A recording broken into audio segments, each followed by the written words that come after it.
کراچی کی اربوں روپے لاگت کی دیگر ترقیاتی اسکیموں کی طرح پی این ڈی سے منظور شدہ 90 کروڑ لاگت کی مزید 3 ترقیاتی اسکیمیں بھی مبینہ جعل سازی سے ٹھکانے لگانے کا منصوبہ تیار کر لیا گیا۔ واضح ہے کہ کرپٹ افسران اور طاقتور ٹھیکیداروں کے گروپ کا گٹھ جوڑ ہو چکا ہے، جس سے 3 مزید ترقیاتی اسکیمیں ٹھکانے لگانے کا منصوبہ بھی تیار کر لیا گیا ہے۔ کرپشن بدعنوانی لوٹ مار 90 کروڑ روپے کے ترقیاتی فنڈز کو خطرہ لاحق ہو گیا ہے، جبکہ اس حوالے سے اعلیٰ حکام کو خطوط بھی ارسال کر دیے گئے ہیں۔ کراچی کی اربوں روپے لاگت کی دیگر ترقیاتی اسکیموں کی طرح پی این ڈی سے منظور شدہ مزید 3 بڑی ترقیاتی اسکیمیں بھی ٹھکانے لگانے کی تیاریوں کا انکشاف ہونے جا رہا ہے۔ 90 کروڑ لاگت کی 3 ترقیاتی اسکیموں میں جعل سازی سے ٹھکانے لگانے کے لیے کرپٹ افسران اور ٹھیکیداروں کے طاقتور گروپ کے مابین گٹھ جوڑ قائم ہو چکا ہے، جبکہ محکمہ بلدیات کی جانب سے 5 اپریل 2022 کو ضلع شرقی، ضلع غربی اور ضلع ساؤتھ کی 3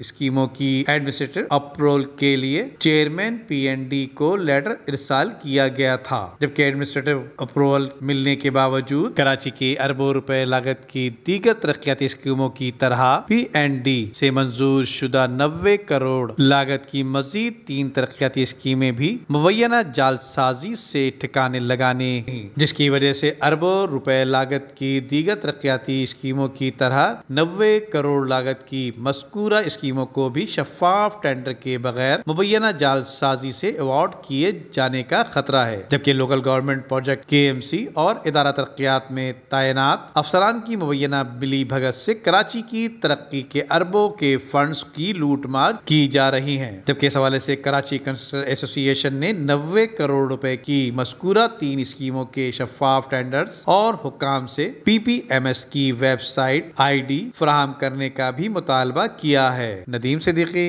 میٹرو 7 پاکستان۔ عمدہ میں پکائیں اور جی بھر کے کھائیں۔